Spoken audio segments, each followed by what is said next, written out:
তার মানে কি মুক্তিযুদ্ধের সন্তান নাতিপুতিরা কেউ মেধাবী নেই, যত রাজাকারের বাচ্চারা নাতিপুতি হলো মেধাবী, তাই না?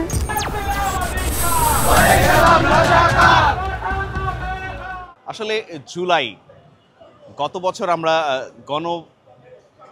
যারা গণমাধ্যম কর্মী, যারা গত বছর ফিল্ডে ছিলাম, এখনও আছি কিন্তু তারাই, কিন্তু 5 আগস্টের পর এত পরিমাণে গণমাধ্যম কর্মী বেড়ে গিয়েছে। আসলে গণমাধ্যম সংখ্যাও কিন্তু আমরা দেখছি যে বেড়ে গিয়েছে। আসলে গণমাধ্যম আসলে অনেক ধরনের গণমাধ্যম আছে, যেরকম দেখা যাচ্ছে যে আমরা বিভিন্ন প্রিন্ট মিডিয়া থেকে শুরু করে ডিজিটাল মিডিয়া, স্যাটেলাইট, এবং এখন আমরা দেখছি ভার্চুয়ালি যাদের দেখছি আমরা ফেসবুক, ইউটিউব, সোশ্যাল মিডিয়া যাদেরকে দেখছি, আসলে তাদের পরিমাণটা কিন্তু সবচেয়ে বেশি বেড়ে গিয়েছে। তো হুট করে আমরা 5 আগস্টের পর এমন ফেস আমরা জাতীয় প্রেস ক্লাবে হোক বা বিভিন্ন স্থানে হোক আমরা তাদেরকে দেখি। আসলে 5 আগস্টের পূর্বে তারা কোথায় ছিল, প্রশ্ন কিন্তু এটা থেকে যায়।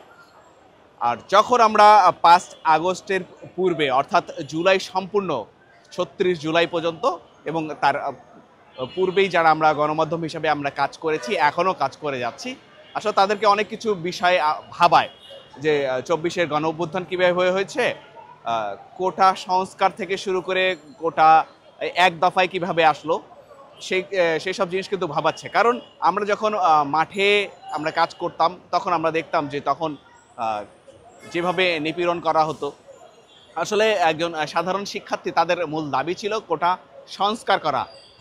কোটা কিন্তু তারা বাদ দিতে একবারও বলেনি যে না কোটা টোটালি থাকবে না, তাদের কথা ছিল কোটা সংস্কার করা।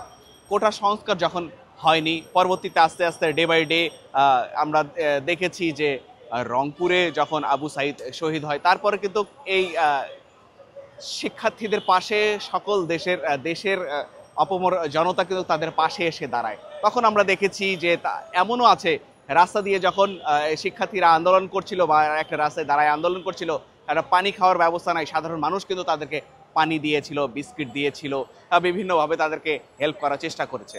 এবং পরবর্তীতে দেখা যায় যেখানে গোলাগুলি থেকে শুরু করে সাউন্ড গ্রেনেড, টিয়ার শেল এ ধরনের মারা হয়, সেখানে শুধু যে শিক্ষার্থী নিহত হয়েছে তা কিন্তু নয়, সাধারণ মানুষ, রিক্সাওয়ালা থেকে শুরু করে সকল পেশার মানুষ কিন্তু আমরা দেখেছি নিহত হয়েছে। এবং তারপরে কিন্তু আমরা দেখেছি যে আমার সাথে কাজ করা আমার একজন সহযোদ্ধা মেহেদির কথা বলবো, সাংবাদিক মেহেদি যাত্রাবাড়িতে নিহত হয়। আজ পর্যন্ত আসলে আমরা খুবই মর্মাহত যে আজ পর্যন্ত গণমাধ্যম নিয়ে কেউ কোনো কথা বলেনি। গণমাধ্যম ছিল কি ছিল না বা গণমাধ্যম কিভাবে ছিল সেই জিনিসটাও আসলে আমরা দেখিনি, এটা নিয়ে কেউ কথা বলছে।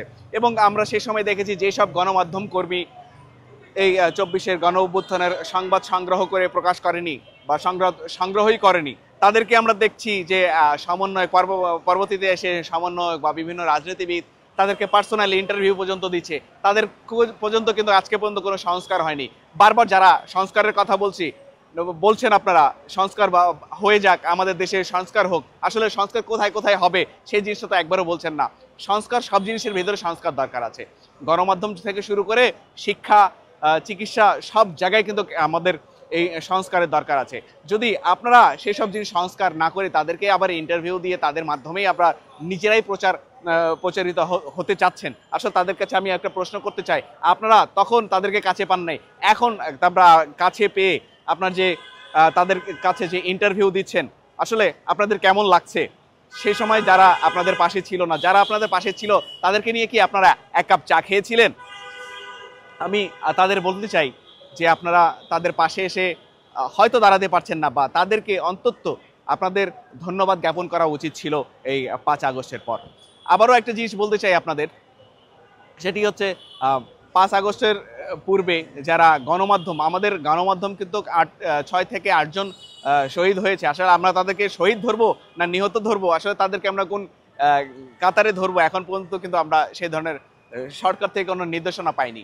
এখন পর্যন্ত যারা আমরা আহত হয়েছি, আমি নিজেও একজন এই 24শে গণ অভ্যুত্থানে আমি 2 দিন আহত হয়েছি। প্রথম দিন ভিসি চত্বরে, দ্বিতীয় আরেকদিন আমি যেদিন বিটিভিতে আগুন দেয়া হয়, হ্যাঁ সেদিন কিন্তু আমি আহত হয়েছিলাম। আমি দেখেছি যে সেখানে আমি আহত হওয়ার পর সেখানে একজন শিক্ষার্থী ইউআইউর একজন শিক্ষার্থী, আমি আহত হয়ে যখন আমাকে হাসপাতালে নেওয়া হয়, রামপুরা ডেল্টা কেয়ার হাসপাতাল আমাকে নেওয়া হয়েছিল, সেখান থেকে আমার বাসা পর্যন্ত আমাকে পৌঁছে দিয়েছে। তারপর আমি সেখান থেকে সুস্থ হয়ে তার পরের দিন থেকে কিন্তু মানে মানে সেই দিনও আমি মানে পরের দিনও কিন্তু আমি সংবাদ করা বন্ধ করিনি। আমি সংবাদ সংগ্রহে বের হয়ে গেছিলাম। পরবর্তীতে দেখা যাচ্ছে যে সংবাদ কর্মীদের জন্য দেয়া হয়েছিল যে কারফিউতে গণমাধ্যম কর্মীদের জন্য কারফিউ পাস নিয়ে বের হতে হবে। আমি ডিএমপিতে এসে কার্ড নিয়ে তারপরেও কিন্তু সংবাদ প্রকাশ করতে পেরেছি, এবং আমার এক পা, বাম পা কিন্তু আমার ইনজুর্ড ছিল। সেই অবস্থায় কিন্তু আমি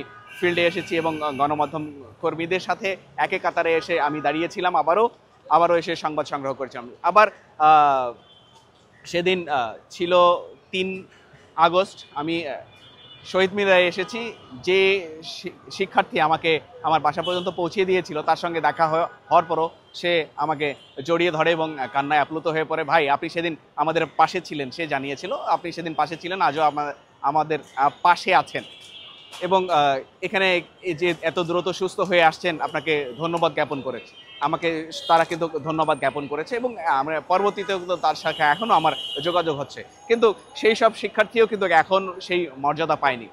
দাদা, 5 আগস্টের পরে আমরা দেখেছি যে বিভিন্ন স্থানে আমরা দেখেছি যে ডাকাতির কথা বা চুরি, ছিনতাই এবং এমন এমন ঘটনা ঘটে যাচ্ছে 5 আগস্টের পর, যাদেরকে আমরা দেখছি যে বিভিন্ন স্থানে মানুষ নিহত হচ্ছে। আসলে এখন কি আমাদের দেশে নিরাপত্তা নাই? যদি আমরা 5 আগস্টের পূর্বের কথা বলতাম, তখনকার হিসাব আর এখন হিসাব আসলে মেলাতে পারছি না। কারণ এজন্য কি গণ অভ্যুত্থান হয়েছিল?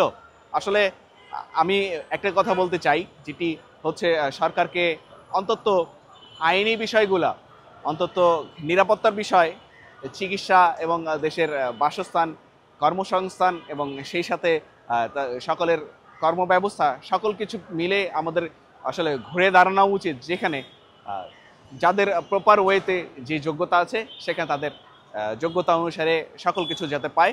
এই ছিল আসলে 24-এর গণ অভ্যুত্থানের মূল লক্ষ্য উদ্দেশ্য।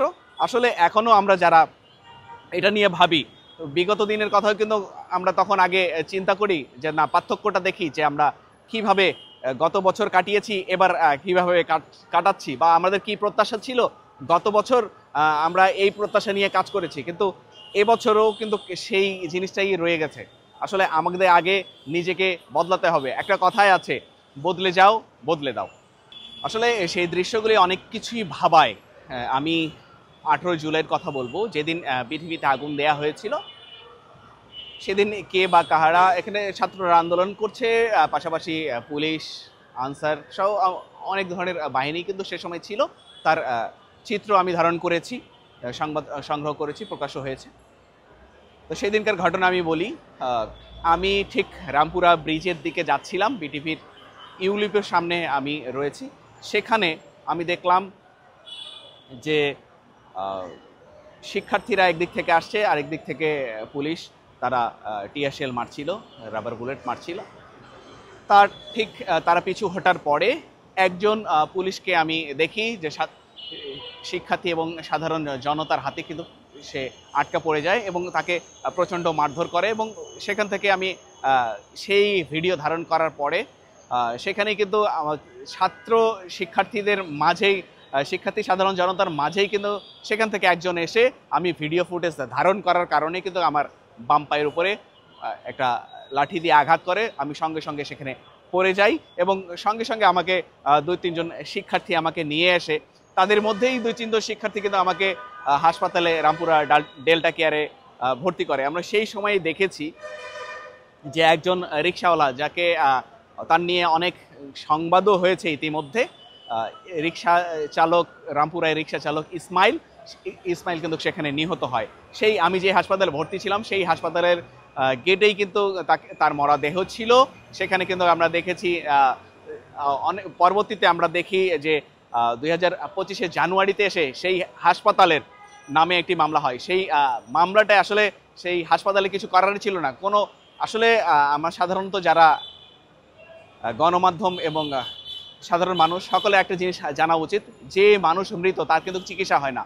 সেই চিকিৎসা না করার কারণে, ইসমাইল তো স্পট ডেড ছিল, সেই চিকিৎসা না করার কারণে সেই হাসপাতালের কিন্তু নামে মামলা হয় এবং সেখানে 5 জন অ্যারেস্টও হয়। আমি কিন্তু সেই হাসপাতালে বিনামূল্যে চিকিৎসা গ্রহণ করেছিলাম। আমি সেই দিনের এই কথাটা কিন্তু 5 আগস্টের পরে অর্থাৎ জানুয়ারিতে এসে আমি দেখি যে সেই হাসপাতালের নামে মামলাও হয়েছে। আসলে একটা কথা আমার কাছে বারবার মনে পড়ে যাচ্ছে যে সেই সময় যারা সেখানে চিকিৎসা নিয়েছে, শুধু আমি নয়, সাধারণ মানুষকে কিন্তু তারা বিনা মূল্যেই তারা চিকিৎসা প্রদান করেছে। আসলে এখন পর্যন্ত সে ধরনের কোনো সংস্কার হয়নি।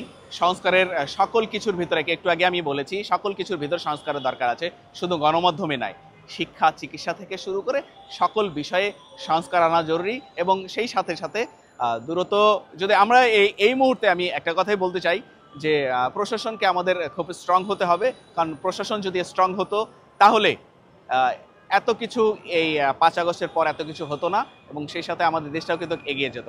সকলকে একটা জিনিস লক্ষ্য রাখা উচিত যে আমাদের 5 আগস্টের পূর্বে আমরা সবাই ঐক্যমত ছিলাম, এখনও যদি আমরা ঐক্যমত থাকি আমাদের দেশে সুশৃঙ্খল এবং সুন্দরভাবে আমরা দেশ গড়তে পারি। আসলে আমি একটু আগে বলেছি, গণমাধ্যমকে নিয়ে কেউ 1 কাপ চাও খায়নি, কথাটা বারবারই বলবো, কারণ সেই সময় যেসব গণমাধ্যম ছিল, আসলে এখনও আমি দেখছি যে স্যাটেলাইটকেই সবাই গণমাধ্যম মনে করে। গণমাধ্যম কিন্তু শুধু স্যাটেলাইটই নয়, অন্যান্য ডিজিটাল প্ল্যাটফর্ম থেকে শুরু করে ডিজিটাল প্ল্যাটফর্ম বলেন, পত্রিকা বলেন, এখন ইদানিং হয়েছে ইউটিউবাররাও কিন্তু গণমাধ্যম। আমি তাদের হিসাবে কথাটা বলছি এই কারণে, যারা ডিজিটাল মিডিয়া এবং ইউটিউবার, তাদের মাধ্যমে সবচেয়ে বেশি ছড়িয়েছে এই জুলাই আন্দোলনের দৃশ্য, সারা দেশে ছড়িয়ে গিয়েছে। কয়টি স্যাটেলাইট রয়েছে যারা 24-এর গণ অভ্যুত্থানের পূর্বে সংবাদ সংগ্রহ করে প্রকাশ করেছে।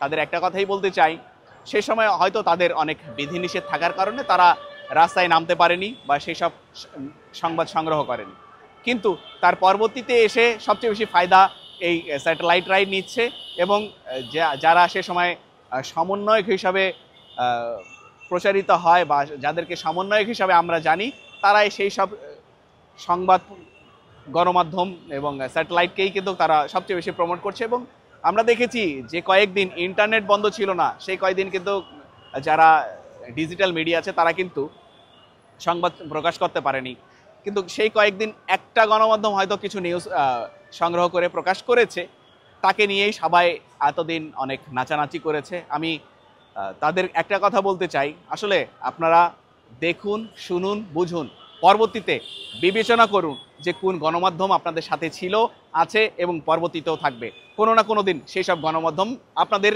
কোনো না কোনো প্রয়োজনে আবারও আসবে। ধন্যবাদ। আসসালামু আলাইকুম।